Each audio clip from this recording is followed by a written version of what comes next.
जैसा कि last episode में हमने देखा कि यून सेक्ट के एम्परर ने ओल्ड सेक्ट मास्टर को बुला लिया था, जो कि अब जियेन को मारना चाहता था। लेकिन तभी वहां क्वीन मेडुसा ह्यूमन फॉर्म में आ जाती है, जो कि ओल्ड सेक्ट मास्टर को कहती है कि जियेन को छोड़ दो। अब यही old sect master queen Medusa को देखकर काफी ज्यादा हैरान हो जाता है और फिर वो क्वीन मेडुसा से पूछता है कि तुम तो पहले से भी ज्यादा पावरफुल और ह्यूमन फॉर्म में आ चुकी हो, मगर तुम इस बच्चे की मदद क्यों करना चाहती हो? तो क्वीन मेडुसा उसे बताती है कि मुझे इसकी जान की कोई परवाह नहीं है, मगर इसने मेरे लिए एक पिल बना रही है और इसके लिए तुम्हें इसे छोड़ना ही होगा। लेकिन तभी वहां का न्यू एम्परर, जिसने के ओल्ड सेक्ट मास्टर को बुलाया था, वो ओल्ड सेक्ट मास्टर से कहता है कि आप इसकी बात मत मानिएगा।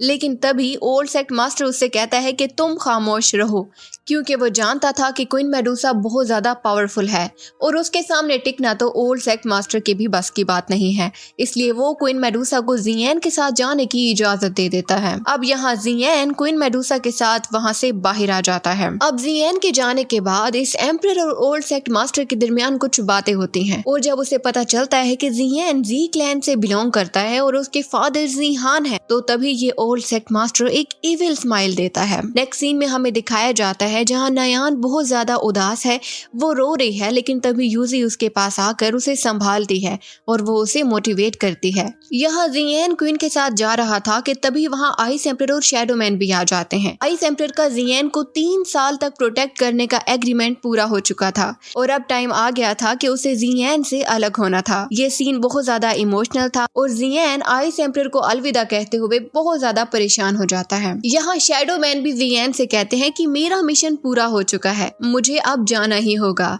और तुम्हें पहले से भी ज्यादा खुद को स्ट्रॉन्ग करना होगा, वरना तुम आहिस्ता आहिस्ता उन सब को खो दोगे जो कि तुमसे बहुत ज्यादा प्यार करते हैं।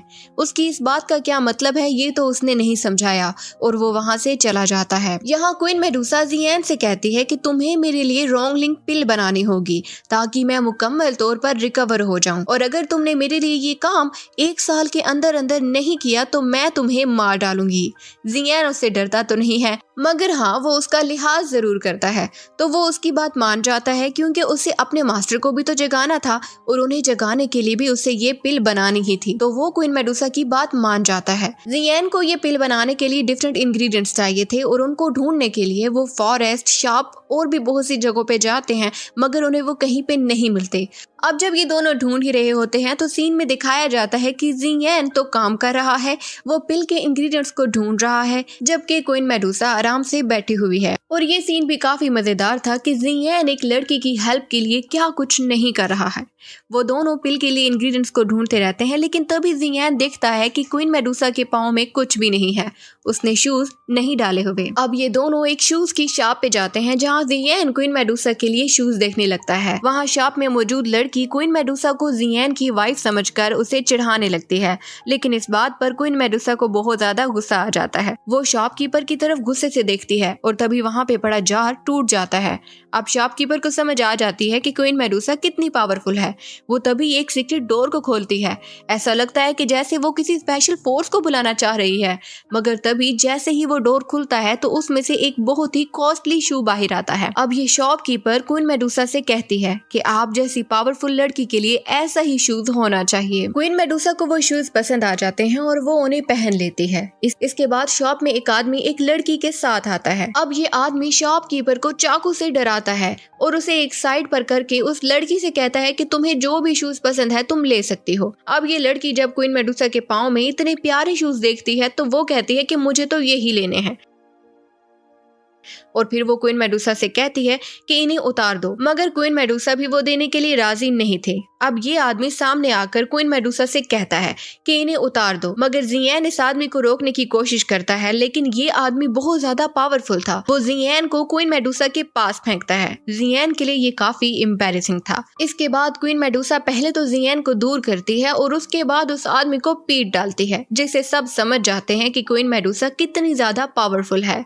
दूसरी तरफ हमें हमें जियान के क्लैन को दिखाया जाता है जिस पर कि यूनसेक्ट ने अटैक कर दिया है। जिहान अपने सब एम्परर्स के साथ यूनसेक्ट को हराने की पूरी कोशिश करता है, मगर वो काफी ज्यादा पावरफुल था। अब जिहान उसके सामने आकर उससे उसकी आइडेंटिटी पूछता है और वो उससे पूछता है कि आखिर तुम हमें क्यों मारना चाहते हो। अब जब यूनसेक्ट को पता चलता है कि ये जिहान है तो वो फौरन से उस पर अटैक करता है जैसे कि वो उसी से कोई बदला लेने आया था। नेक्स्ट एपिसोड में हमें दिखाया जाता है कि जियान की फैमिली अपनी पूरी कोशिश कर रही है ताकि वो यूनसेक्ट को हरा सके, मगर जी क्लैन इतना ज्यादा पावरफुल नहीं था कि वो उनका मुकाबला कर सकते। अब यूनसेक्ट के सभी वॉरियर जिहान को घेर लेते हैं और उसे पीटने लग जाते हैं। यूनसेक्ट को जिसने भी आर्डर दिया था उसने उससे कहा था कि जिहान को जाकर जान से मार दो, मगर वो तो जिहान को तड़पा कर मारना चाहता था। इसलिए वो एक अगरबत्ती जलाता है और फिर जिहान से कहता है कि जब तक ये अगरबत्ती जल रही है तुम जिंदा रहे तो ठीक है, लेकिन अगर ये अगरबत्ती जलती रही और तुम खड़े ना रह सके तो मैं तुम्हें और तुम्हारे आदमियों को मार दूंगा, लेकिन अगर तुम खड़े रहे तो तुम्हें और तुम्हारे आदमियों को छोड़ दूंगा। अब वो सब मिलकर जिहान को पीटने लगते हैं और साथ ही उसके आदमियों को भी मारने लगते हैं। जिहान को वो इतना ज्यादा मारते हैं कि उसे इंटरनल ब्लीडिंग स्टार्ट हो जाती है और उसके सब बॉडी जॉइंट्स आहिस्ता आहिस्ता टूटने लगते हैं। वहाँ खड़े सब लोग जिहान की इस हालत को देखकर रो रहे थे, मगर जिहान उन्हें अपने पास आने से मना कर देता है क्योंकि वो जानता था कि जो भी उनके पास आएगा यूनसेक्ट के लोग उन्हें भी मारेंगे। अब ये सब मिलकर जिहान के फादर को मार ही रहे थे और तब उन्हें लगता है कि शायद ये मर चुका है और इसके बाद वो उसके आदमी की तरफ जाने की कोशिश करते हैं तो वो फिर से कहता है कि अभी मैं मरा नहीं हूँ और वो खड़ा हो जाता है। उसके आसपास फ्लेम जलने लगती है। अब अगरबत्ती भी बुझने वाली थी। अब यूनसेक्ट कहता है कि मुझे ये अगरबत्ती वाला खेल पसंद नहीं आया, मैं तुम पर डायरेक्ट ही अटैक करूंगा और इसके लिए वो उसकी तरफ दौड़ता है। यहाँ जिहान को भी गुस्सा आ जाता है और वो फ्यूरी टाइगर का यूज करके उन पर हमला करता है, मगर जितना भी करे वो इतना ज्यादा पावरफुल नहीं था कि वो यूनसेक्ट से लड़ सके। इसके बाद वो वहां से भागने लगता है तो तब यूनसेक्ट अपने तीनों वॉरियर्स को उसके पीछे लगा देते हैं। वो तीनों उसका पीछा करते हैं और उसे मारने की मुकम्मल कोशिश करते हैं, लेकिन तभी जिहान भागते भागते एक खाई में गिर जाता है। इन्हें लगता है कि शायद ये मर गया। यहाँ जिहान को दिखाया जाता है जो कि मेडुसा के साथ एक रेस्टोरेंट में बैठा है। तभी वहाँ पे बहुत से लोग नियन और जिहान की तारीफ कर रहे थे।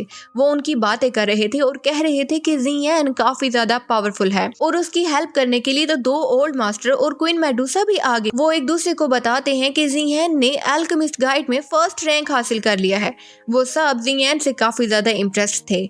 अब उनकी ये बातें क्वीन मेडुसा और जिहान दोनों सुन रहे थे। तब क्वीन मेडुसा जिहान से कहती है कि तुम्हारी फैन फॉलोइंग कुछ ज्यादा ही नहीं बढ़ रही। अब ये दोनों उनकी बातें सुन रहे थे और फिर वहाँ से उठने ही वाले थे कि तब जिहान एक और बात सुनता है। वो आपस में ये भी कह रहे थे कि जिहान की इन्हीं बातों की वजह से यूनसेक्ट को गुस्सा आ गया है और यूनसेक्ट जिहान की फैमिली पर हमला करने के लिए चला गया और इस वक्त जियाओ फैमिली बहुत ही बुरे वक्त से गुजर रही है। ये सुनते ही जैसे जिहान के पांव तले से जमीन ही निकल गई। वो फौरन से उनसे पूछता है जियाओ फैमिली को क्या हुआ और किसने उन पर अटैक किया। अब जैसे ही उसे ये सब बातें पता चलती है तो वो फौरन से अपनी फैमिली की तरफ बढ़ता है, मगर तभी क्वीन मेडुसा उसे रोक लेती है। वो उससे कहती है कि पहले तो तुम्हें मेडिसिन बनानी होगी, उसके बाद तुम चाहे तो अपनी फैमिली को बचाने चले जाना। अब जिहान को बहुत ज्यादा गुस्सा आ जाता है और वो जाकर क्वीन मेडुसा से कहता है पहले मैं जाकर अपनी फैमिली को बचाऊंगा, उसके बाद मैं तुम्हारी मेडिसिन तैयार करूंगा। क्योंकि जिहान ने पहली दफा क्वीन मेडुसा पर इतना गुस्सा किया था तो क्वीन मेडुसा भी खामोश हो जाती है और वो भी इस मामले की सीरियसनेस को जान जाती है। उसकी बात मानकर वो उसके साथ चलने लगती है। यहाँ जियाओ फैमिली को दिखाया जाता है जहाँ पे कुछ अमीर बिजनेसमैन आकर उन्हें लूटने की कोशिश कर रहे थे, जैसे कि वो उनके हालात और उनकी मजबूरियों का फायदा उठाना चाहते थे। लेकिन तभी जिहान वहाँ आ जाता है और उन्हें देखकर वो सब डर जाते हैं और फिर फौरन से जिहान के सामने झुककर उनसे कहते हैं हम तो बस मदद करने के लिए आए थे, अगर हमारी किसी बात का बुरा लगा हो तो हमें माफ करना। और इसके बाद वो वहाँ से भागने की कोशिश करते हैं, लेकिन उनके पास एक वॉरियर था जो कि लूजी का रिश्तेदार था। अब वो लूजी का बदला लेना चाहता था और इसके लिए वो जिहान पर अटैक कर देता है। लेकिन तभी क्वीन मेडुसा वहाँ आकर अपनी एनर्जी छोड़ देती है और अपनी एनर्जी से उस आदमी को ऐसे मार देती है कि उसकी राख भी वहाँ नहीं बचती। इसके बाद जिहान को बताया जाता है कि कैसे यूनसेक्ट ने उन पर आकर अटैक किया और कैसे जिहान के फादर को वहाँ से भागना पड़ा और उनकी हालत कितनी बुरी कर दी गई। जिहान को बताया जाता है कि उसके क्लैन के सब लोग माउंटेन में जाकर छुप गए और फैमिली के पास एक क्रिस्टल था जो कि बार बार ब्लिंक कर रहा था और ये इस बात की इंडिकेशन थी कि उसके फादर भी इस वक्त जिंदगी और मौत के दरमियान है। यहाँ क्वीन मेडुसा जियान को बताती है कि जब हम आ रहे थे तो उसने युन लैंगजोंग की एनर्जी के ट्रेसेस देखे थे। ये सुनते ही जियान काफी ज्यादा शॉक्ड हो जाता है और यहाँ ये एपिसोड खत्म होती है। जैसे कि लास्ट एपिसोड में हमने देखा कि जियान अपनी फैमिली के पास वापस आ गया था और उसे ये पता चल गया था कि युनलैंड सेक्ट ने किस तरह से उसकी फैमिली पर हमला किया और उसकी फैमिली के कई लोग माउंटेन में जाकर छुप चुके हैं। अब इस एपिसोड में दिखाया जाता है कि जियान अपने फादर की इस हालत पर बहुत ज्यादा परेशान था और डिवाइस से उसे ये भी पता चल गया था कि उसके फादर अभी लाइफ और डेथ के बीच में है, उनकी जान बहुत ज्यादा खतरे में है। इसके बाद एपिसोड में यूजी को दिखाया जाता है जो कि युनलैंग से पूछ रही थी कि उसने जियाओ क्लैन पर हमला क्यों किया। यूजी युनलैंग से बड़े लेवल की थी और युनलैंग को उसके सारे सवालों के जवाब देने ही होंगे। यहाँ जियान भी अपनी फादर की हालत पर दुखी था, वो अपने पापा को बचाना भी चाहता था और इसके साथ साथ युनलैंड सेक्ट के लिए बदले की आग उसके दिल में भड़क रही थी। उसके चचा जो कि जियान से नफरत करते थे लेकिन आज वो भी जिहान को बचाना चाहते थे क्योंकि वो उसके बड़े भाई थे। वो जानते थे कि कैसे जिहान ने स्ट्रगल करके क्लैन को खड़ा किया और कैसे उसने अपना बिजनेस एस्टेब्लिश किया। युनलैंग ने जिहान के साथ बहुत बुरा किया, उसके पूरे क्लैन को बर्बाद कर दिया और यही नहीं उससे उसका बिजनेस भी छीन लिया गया। अब जियान डिसाइड करता है कि वो जियाओ फैमिली को किसी और सिटी में ले जाएगा, वो उसे ओतान सिटी से बहुत दूर लेके जाएगा क्योंकि यहाँ जब सबको पता चलेगा कि युन सेक्ट ने कैसे जिहान को मारा और किस तरह से इनकी फैमिली को बर्बाद किया गया तो इससे जियाओ क्लैन की बहुत ज्यादा बदनामी होगी। अब पहले तो वो अपने बिजनेस को वापस लेने का डिसाइड करता है और उसके बाद वो युनलैंग से बदला लेने के लिए जाएगा। अब ये सभी लोग जियान के कहने के मुताबिक इस शहर को छोड़कर यहाँ से दूर जाने लगते हैं। अब वो लोग जिन्हें की लड़ना नहीं आता पहले तो उन्हें भेजा जाता है और बाकी लोग जिन्हें लड़ना आता था वो जियान के साथ ओबामा मार्केट जाते हैं। एक्चुअली में ओबामा मार्केट पहले तो जियान की फैमिली की थी लेकिन उसके बाद उन्होंने इस पर कब्जा कर लिया था। अब जियान अपने सब लोगों को लेकर वहां जाता है और इन सब में फाइट स्टार्ट हो जाती है। जियान उनसे अपनी मार्केट ले लेता है और यहाँ वो बाकी लोग जिन्हें की लड़ना नहीं आता जियान उन्हें अपने भाइयों की स्टील मशीन में भेज देता है क्योंकि वहाँ युन सेक्ट की पावर कम थी और वो लोग वहाँ सेफली रह सकते थे। अब यहाँ जियान अपने वॉरियर्स के साथ ओबामा मार्केट को वापस ले लेता है और बाकी भी वो सब मार्केट्स जो कि उनसे ली जा चुकी थी वो उन्हें भी वापस ले लेते हैं। इसके अलावा वो लोग जो कि उनके साथ थे वो भी वापस उनके साथ हाथ मिला लेते हैं।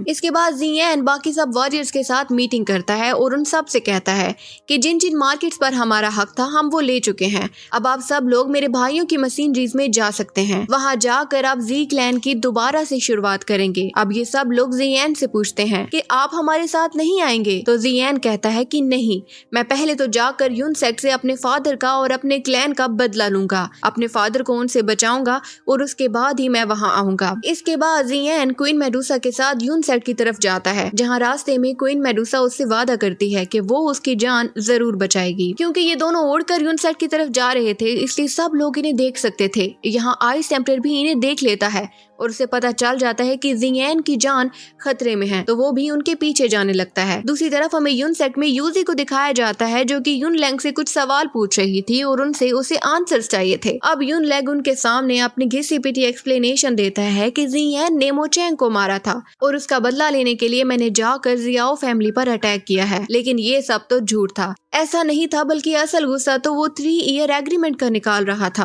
वो इस बात में गुस्से में था कि क्यों जियान ने नियान को हराया और उनके क्लैन की बेइज्जती की। अब यूजी जब उससे पूछ रही थी तो युनलैंग काफी गिल्टी फील करता है। तभी वहाँ एक आदमी युनलैंग का साथ देते हुए कहता है कि हमने वहाँ इतना नुकसान तो किया ही नहीं, बस कुछ घर और बिल्डिंग की तोड़े हैं, इसके अलावा तो हमने कुछ भी नहीं किया और ये बात जियान को तो बिल्कुल भी पता नहीं चलेगी। अब यूजी और भी ज्यादा गुस्से में आ जाती है और कहती है कि तुमने जियान को इतना पागल समझ रखा है, उसे सब पता चल गया होगा और वो अब हमारे साथ बहुत बुरा करेगा। अब ये सब बातें हो ही रही थी कि उन्हें बाहर से कोई आवाज आती है। अब ये सब लोग देखते हैं कि बाहर जियान खड़ा था अपनी तलवार लेकर, जो आकर इन्हें धमकी देता है कि मैं तुम लोगों को नहीं छोड़ूंगा, तुम लोगों ने मेरे फादर के साथ अच्छा नहीं किया। इसके बाद जियान यूजी को देखता है तो काफी इमोशनल हो जाता है क्योंकि एक टाइम पे वो उसे पसंद करता था और वो उसकी दोस्त भी थी, मगर आज वो उसका बहुत बड़ा दुश्मन है। वो यूजी के सामने लड़ना नहीं चाहता था, मगर तभी उसे अपने पापा की हालत याद आती है जिसे वो भूल नहीं सकता था। यहाँ ओल्ड सेक्ट मास्टर उसकी कंडीशन को समझ जाता है और उससे कहता है कि हम तुम्हारे घरों और बिल्डिंग्स का मुआवजा देने के लिए तैयार हैं। ये सुनकर जियान को और भी ज्यादा गुस्सा आ जाता है और वो उससे कहता है कि मैं तो हमेशा से आपको सीनियर समझकर आपकी रिस्पेक्ट करता था, मगर आज आपने अपनी रिस्पेक्ट खो दी है। आप इस लायक ही नहीं कि मैं आपकी इतनी इज्जत करता। युनलैंग ने मेरे क्लैन को डिस्ट्रॉय कर दिया, मेरे पापा को मारा और अब तक उसने उसे छुपा कर रखा हुआ है और इस सब का फैसला आप एक मुआवजा से करना चाहते हैं। ये सुनकर यूजी तो और भी ज्यादा शॉक्ड हो जाती है क्योंकि उसे इतना सब कुछ तो बताया ही नहीं गया था। अब वो युनलैंग की तरफ देखती है और गुस्से से उसे कहती है कि तुमने कहाँ जियान के फादर को छुपा कर रखा है। अब यूजी जब उसे पूछती है तो वो उसे बताता है कि जब हम उसका पीछा कर रहे थे तो वो खाई में गिर गया था और उसके बाद हमने उसे ढूंढा नहीं, हम नहीं जानते कि वो कहाँ गया। ये सुनकर यूजी और भी ज्यादा गुस्से में आ जाती है और इसके साथ साथ वो जियान के सामने बहुत शर्मिंदा भी थी। वो नहीं जानती थी कि वो जियान को क्या आंसर करे। यहाँ जियान जो बहुत ज्यादा गुस्से में था और उसे उसके आंसर्स नहीं मिल रहे थे, उसने डिसाइड कर लिया था कि वो यून सेक्ट को तबाह कर देगा। वो अपनी दोनों फ्लेम्स को मिलाकर एंग्री बुद्धा लोटस की फॉर्मेशन करने लगता है जो कि बहुत ज्यादा पावरफुल है और अगर उसने उसे बना लिया तो पूरा यून सेक्ट तबाह हो जाएगा। यहाँ आइस एम्परर जो कि जियान को बचाने आ रहे थे उसे भी पता चल जाता है कि जियान बुद्धा लोटस की फॉर्मेशन करने लगा है और इसका मतलब यही है कि यून सेक्ट अब मुकम्मल तौर पर डिस्ट्रॉय हो जाएगा। अब ओल्ड सेक्ट मास्टर जब जियान को ये बुद्धा लोटस बनाते देखता है तो वो उसे रोकने की पूरी कोशिश करता है। वो अपने वॉरियर्स को जियान पर हमला करने का कह देता है, लेकिन तभी जियान देखता है कि ओल्ड मास्टर खुद उसके सामने आ चुका है और इसके साथ ही ये एपिसोड खत्म हो जाती है।